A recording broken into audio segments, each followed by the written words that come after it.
Hello everyone, welcome আমার নতুন আরও একটা ট্রাভেল ব্লগে, যেখানে আমি বেরিয়ে পড়েছি আমার আরও একটা জার্নির জন্য। জার্নির শুরুটা যদিও ভীষণ ড্রাস্টিক ওয়েতে হয়েছিল। আসলে আমার মাথা ব্যথা, জ্বর দুটো নিয়েই আমি জার্নিটা করেছিলাম। শেষ মুহূর্তে যাবো কি যাবো না সেটাও বুঝে উঠতে পারছিলাম না। তাও যেহেতু টিকিট করা হয়ে গেছিলো, তাছাড়া প্রিপারেশন নেওয়া হয়ে গেছিলো, তাই বাধ্য হয়ে জার্নিটা করলাম। তাই জার্নির শুরুটা কীভাবে হলো সেটা তোমাদের সাথে শেয়ার করতে পারছি না, কিন্তু পরের দিনের জার্নিটা এবং কোথায় কোথায় গেছি সেই সবটাই শেয়ার করবো পুরো ভিডিওতে, সঙ্গে থেকো। সকাল সকাল গয়া স্টেশনে নামার পরই আমরা ডিসাইড করলাম যে ভারত সেবাশ্রম যাব, কারণ সেখানে খুব সেফ এবং থাকার ব্যবস্থাও খুব ভালো রয়েছে।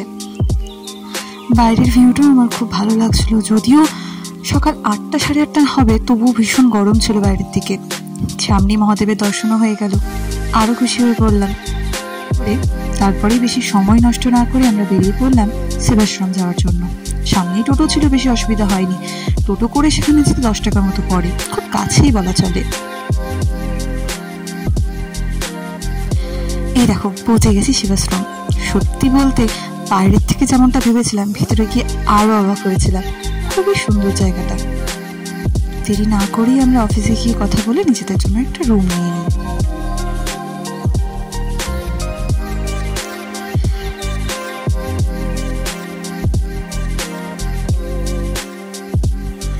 চারিদিকটা ভীষণ বড় এলাকা জুড়ে রয়েছে, আর এত লোক এখানে।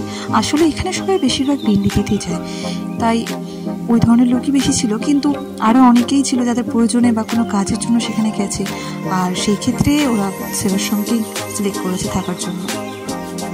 আমি আমার রুমের লোকটা তোমাদের সাথে শেয়ার করে নিচ্ছি। দেখো, দুটো বেড পেয়েছিলাম, আর তাছাড়া আমার জানলা খুব পছন্দ, আর এই রুমে তিনটে জানলা ছিল। আমার তো খুব ভালো লাগছিল। যেহেতু খুব গরম ছিল, তাই ফার্স্ট ফ্লোর বা সেকেন্ড ফ্লোরে না নিয়ে আমরা গ্রাউন্ড ফ্লোরটাই সিলেক্ট করেছিলাম থাকার জন্য। প্রথমে ভেবেছিলাম কেমন রুম হবে না হবে, বাথরুম কেমন হবে, কিন্তু সব কিছু ভীষণ পরিষ্কার ছিল, পরিচ্ছন্ন ছিল। একদম থাকার জন্য, ওই একদিন থাকার জন্য পারফেক্ট যেটাকে বলে। ভীষণ টায়ার্ড থেকে দেরি না করে স্নানটা সেরে ফেলি, তারপরে ব্রেকফাস্টটা করে নিই, কারণ খিদেও পেয়েছিল। ব্রেকফাস্টে ছিল লুচি তরকারি আর হচ্ছে চিড়ে ভাজা। তারপরে 1-2 ঘন্টা নাগাদ রেস্ট করার পরে আমরা দুপুরের লাঞ্চ করতে চলে যাই। লাঞ্চের জন্য ওখান থেকে ব্যবস্থা আছে, টোকনটা আগেই কেটে নিতে হয়, এটা একটা ব্যাপার। তো জানতাম না কেমন খাওয়া দাওয়া হবে, কিন্তু ভাবলাম ওখান থেকে যখন দিচ্ছে তো সেটারই সুবিধা নেওয়া উচিত। দেখুন, খাওয়া দাওয়া সেরে এসেই রেডি হয়ে বেরিয়ে পড়ে যাই বোধগয়া দেখবো বলে। যদিও অনেকটা দেরি হয়ে গেছিলো, আমাদের বেরোতে বেরোতে 4টা বেজে গেছিলো, তাই একটু তাড়াহুড়াতেই ছিলাম, কারণ সেখান থেকে বোধগয়াটা অনেকটাই দূরে বলা চলে। এমনি নর্মাল অটো সেভাবে পাওয়া যাচ্ছিল না, তাই আমাদের অটো ভাড়া করে নিতে হয়, এবং অটোটা ভাড়া করেই আমরা বেরিয়ে পড়ি। বোধগয়ার সাথে সাথে আরও 1-2টো জায়গা আমাদের দেখিয়ে দেবে, এই ভেবেই আমরা বেরিয়ে পড়েছিলাম। এখানে গরম থাকলেও একটা জিনিস নোটিস করার মতো, আশেপাশে না ভীষণ গ্রিনারি। মানে একটু শহর থেকে একটু সাইডে গেলেই প্রচুর গাছপালা, একদম চারিদিকে সবুজ আর সবুজ। প্রায় এই 40-45 মিনিট মতো অটোতে জার্নি করার পরেই আমরা চলে আসি নিজেদের ডেস্টিনেশন। যদিও তার আগে 1-2টো স্পট আরও পড়েছিল, কিন্তু দেরিতে যাওয়ার কারণে সেগুলো ততক্ষণে বন্ধ হয়ে গেছিলো, কারণ আমাদের পৌঁছতে পৌঁছতে প্রায় 5টা 15-20 এরকম টাইপ হয়ে গেছিলো। আর ততক্ষণে এই মনাস্ট্রিগুলো বন্ধ হয়ে গেছিলো, তাই বাইরের থেকে যতটা দেখা যায় সেটুকুই দেখেছিলাম।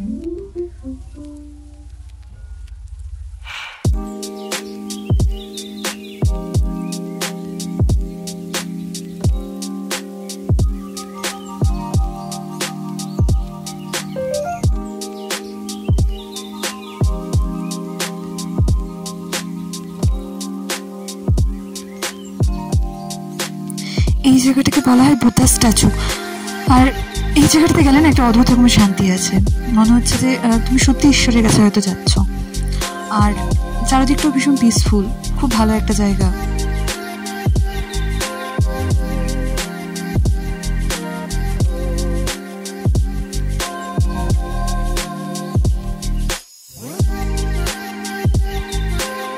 এই জায়গাটায় কিছু ফটোজ বা গ্লিমস আমি তোমাদের সাথে শেয়ার করে নিচ্ছি, তোমরা দেখো কত সুন্দর লাগছে।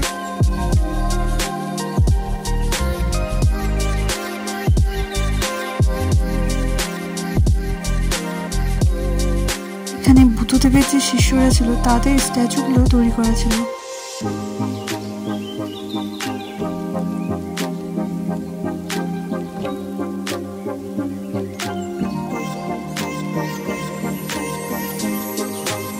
বেশি সময় না থাকে, আমরা বেশি সময় নষ্ট না করি, বেরিয়ে পড়ি আমাদের বোধি টেম্পলের জন্য, যে কারণ ওখানেও পরে সমস্যা হতে পারে দেরি হলে।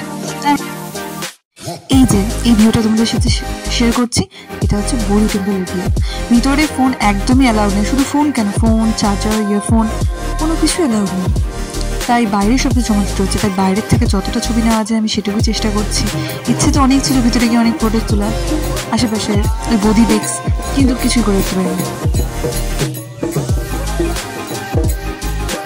ওখান থেকে ফিরতে ফিরতে যেহেতু 9টা মতো বেজে গেছিলো, তাই দেরি না করে আমরা গয়া পৌঁছতেই আমাদের ডিনারটা তাড়াতাড়ি করে সেরে ফেলি। কারণ আমরা যে আশ্রমে ছিলাম সেখানে গেট ক্লোজিং টাইম হচ্ছে 10টার মধ্যে এন্ট্রি করতে হবে।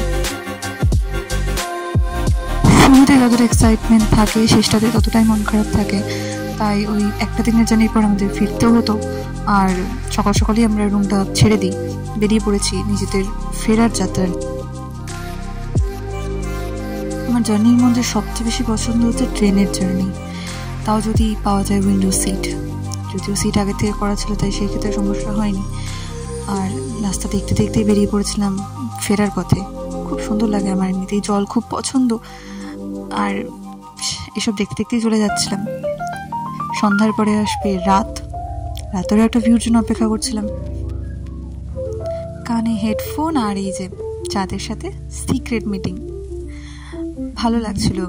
কাল বাড়ি যাচ্ছি এটা ভেবে একটু আনন্দ হচ্ছিল, কারণ যেহেতু খুব টায়ার্ড ছিলাম, মনে হচ্ছিল কতক্ষণে বাড়ি পৌঁছাবো। দেখা হবে পরের কোনো ভিডিওতে, ভালো লাগলে সাবস্ক্রাইব করো। Till then bye by.